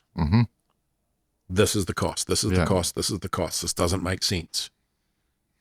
And that was the only campaign I possibly had. And I went and spoke to somebody about campaigns, and he said, you need to be a difference, but you've just got to remember when your election's over, everybody's the same. It's forgotten about in about 2 minutes. And it was a vicious campaign. I had signs that were different sizes. I made different colours. I stood on roundabouts. I delivered pamphlets. I knocked on doors. I did 20 Ks of walking a day some days in between work. And if I didn't give it a really good go and I didn't get on, I wouldn't have worried. Yeah. But yeah, it was pretty angry. I had my Facebook page shut down by complaints. I had all sorts of stuff. It's I suddenly found what politics was. Yeah, and It was so bloody awful. I missed all of this, so this is all good news to me, or interesting news. So was it a choice like to focus on the spending, or did you genuinely think, man, these guys are spending willy-nilly, or do you think, hey, like that's something people actually care about if they can associate, hey, I like Mintie, I know Graeme Mead, but he's focusing on something I care about rather than saying that I don't. What were the three worst things in Hamilton about driving around? What do you hate most about driving around in Hamilton? Hitting speed bumps, hitting speed bumps, and hitting speed bumps. See, I'm easy. I'm from Auckland. I'm always like, Hamilton's so easy to get around. But people hated the speed bumps, so that was my focus. Yeah. And I got costings for them and said, this looks silly. Ah, yeah. And that's What's a what I speed based it bump on. cost? You don't want to know. No. I'm now a counsellor. A roundabout with 4 speed humps, 1.25 million. Yeah, it's crazy. Isn't it? And that's what I sat on. Yeah. So people said, oh, maybe he's got a point. I don't know if I can change it, but I had a point. Well, I think we can, but how would you change the point? Because I could speak for the inside word. We do hundreds of consents and that, and I think that they're trying to do it. But the desire to ever just get more engineering reports, more consultant reports. I think that I saw a little clickbaity article, but they were paying $525 an hour for like 3 or 4 years to some consultant for ticketless public transport down in Wellington. You're like, have you guys ever heard of FPOS? I want to be a consultant when I get older. When I grow up, I want to be a consultant. Well, look, you're right. We're risk adverse. And from the industry you're in, everybody you deal with for a consent is risk adverse. Yeah. I'm all about saying, look to the staff, and we're working on it now, is make a decision. Let's stop putting contingencies in. Make a decision. If you think you're right, back yourself. We're frightened to do that. Yeah, we are as a country frightened to make a decision in case it's wrong. Interesting too, you get an email from somebody around a decision or something, but it's CC'd into 1,000 people. Yes. That's the way we've got to, isn't it? You want to be in council. Yeah, they're just trying to catch you out. And on it's not catch out, it's just covering their backside. And councillors are, and it's not just in council, it's all sorts of businesses. And yeah, look, for me, I think it's a challenge. I want to do 2 terms. Yeah. I actually want to do 2 terms. Yeah. Yes. You want to be my boss for 2 terms? Yes. Did you put any wish lists through? Then you're like, dang, I gotta wear it into the top. What are you looking? New irrigation system, But yeah, look, there's new John Deere tractors. John Deere's? well, we got into trouble for that, didn't we? We were going mow racing the other day and using the John Deeres, but we probably got caught. So if you were to finish 2 terms, Yeah. what would be one thing you'd want to that leave the impression with the people of the city that you have achieved? That we have a 20-year plan for community and sporting facilities in Hamilton that will work, and that's enough indoor court space, enough swimming pool space, and enough spaces for kids and adults to get out there and do stuff in hubs or however it might be. But we need to take the community and sport together, because they are the things that are holding our glue together. And we need to avoid working 7 days a week and forgetting to have a good time. You know, it's that 5 minutes a good time. I'll put it through. I'm going to put this anyway as a little bit of an ask. When it comes to the community facilities, and, you know, for an occasional one, it needs to be a masterpiece. But for 95% of them, if you just look what's worked for the last 50 years, is they're just a gable building. You know, I'm not saying we have to do that, but it's just like, as you can keep them simple and they can be pretty cookie cutter. Yep. And then the costs are probably 20%. Correct. What and it is. I'm with you. We looked at pool. We can do a tilt slab pool that we did in America with the YMCA. Yeah. Up goes the concrete, cross goes the top, in goes the pool, and it's not a showpiece. It's not the Hilton. No. But if we had sheds that were fitted out, that were big enough to have a couple of basketball courts in it and a couple of community offices, and they didn't cost the earth, how many could we build? So many. I mean, I think they're actually doing it, and they're starting to try and do it for the healthcare thing. But it is. It's like if Gore or Gordonton or know, Whangamata, they all need a covered netball court or a covered thing. Is you should be able to pretty much go, hey, that's it, because we know we've all been in. You know what works. You need a cup. You need a court.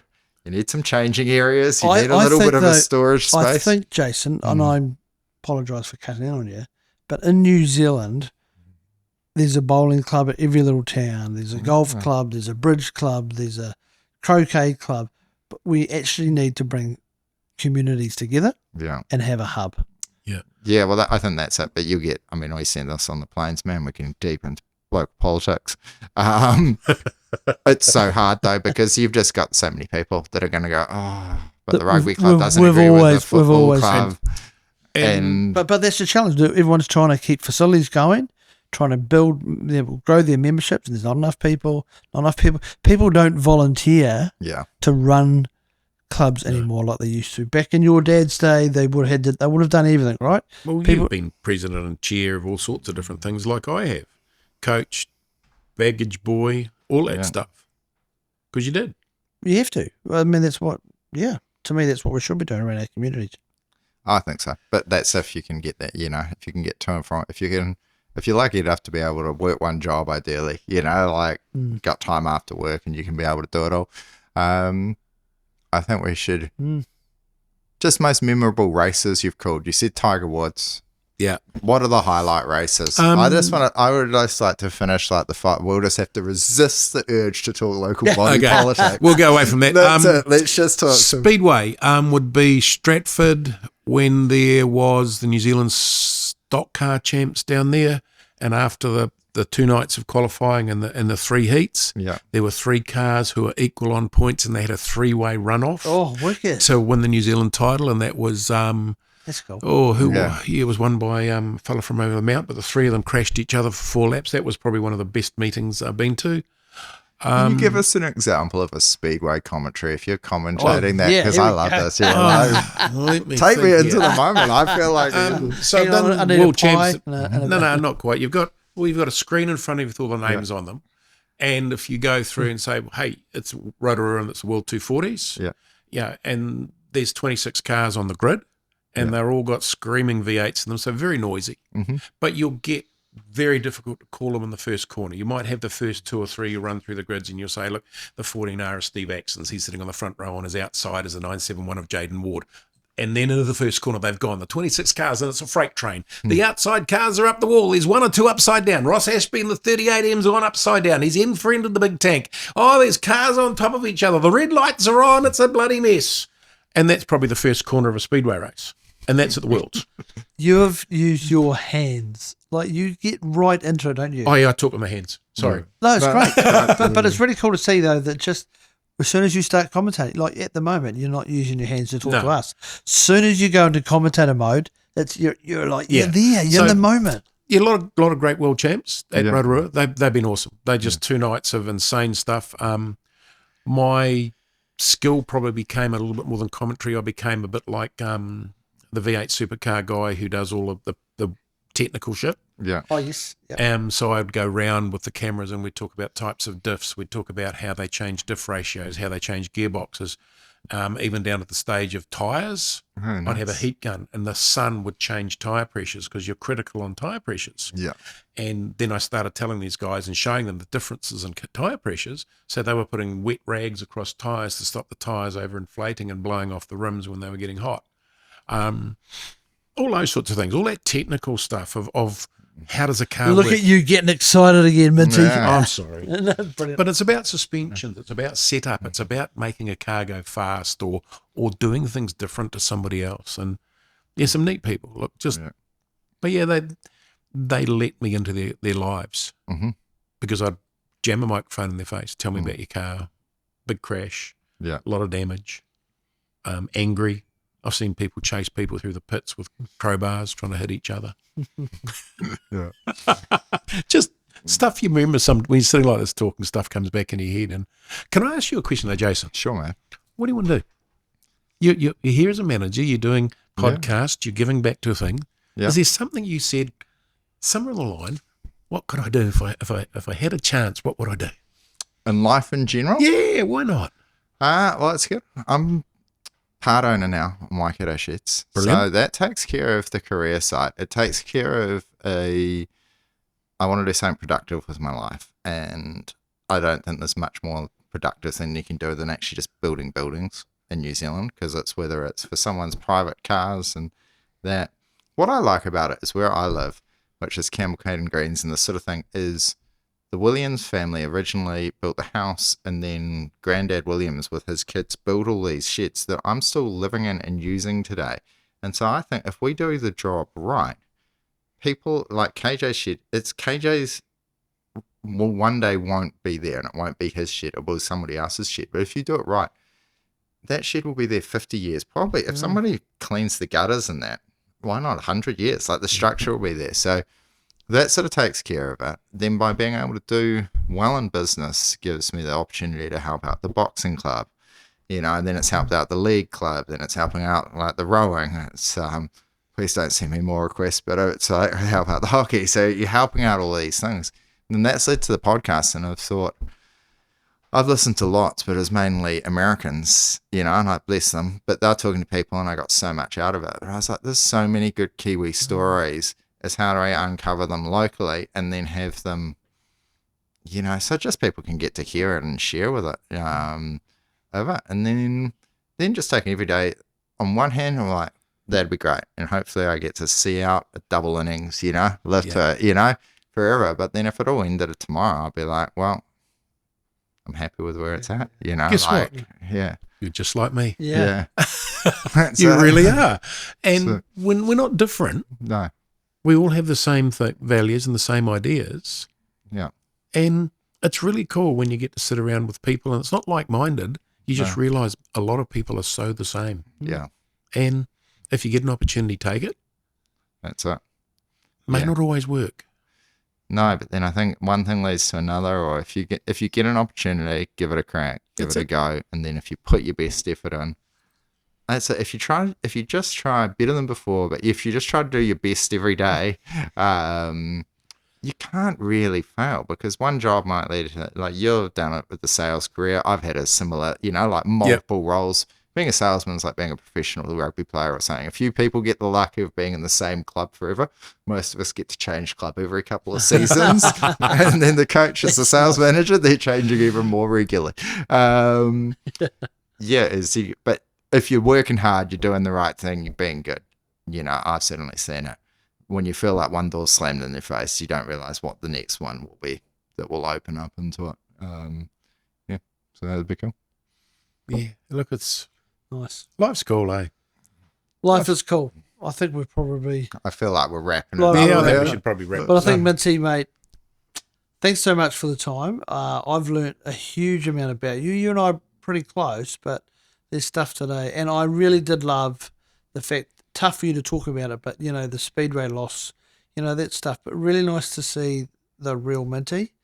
You're a good bastard, and you've got a lot of contacts. You've been very good to me and my family. We treat you like you are part of us, and I'm so thankful for that. What you do for the community is, you can be so proud. You really do.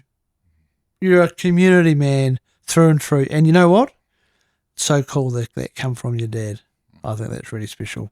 So, Yeah, it's thank you, mate. got a legacy to leave, eh? Yeah. A little footprint somewhere. All right. Now look what you've done to me. Look, Yeah. Wow. there's dust in your shed, Jason. Dust in the There's shed. dust in your The shed. boys need to clean it up. Well, Yeah. thank you to Dad. Thank you for the service. I don't think that Kiwis give enough, but, you know, thank you to all the people that are serving out there. We've got the Keeper's Way. If they want to find more Mintie, where are people going to find you? Waikato Sports Breakfast. Where's Yeah, that Waikato's All Sports Breakfast on Facebook. You'll find Graham Mead, Hamilton Councillor. You'll find Can I Marry You, Wedding Celebrant. Nice. You can, you can Google search and find about 9 million pages of stuff I've done. But most of all, pretty easy to find. If you want a coffee, I'm always open coffee. Awesome. And if you want to follow more KJ, Keeper's Way. That's it. Keepersway.co.nz. Keepersway.co.nz And on also, Facebook. keep an eye out on Shed Life. Shed Life, Life, because that's you got some exciting Yeah. people that we're looking to get on board as Yeah, well. we've got more guests, more people coming, and it's just more fun. That's and more that's fun. these chats are great. Awesome. All right. Thank you, guys. Thank you, Mintie. Thank you, mate. Thank you, Thank Jason. you, KJ. That's Thank awesome. you, KJ. Thank you, man.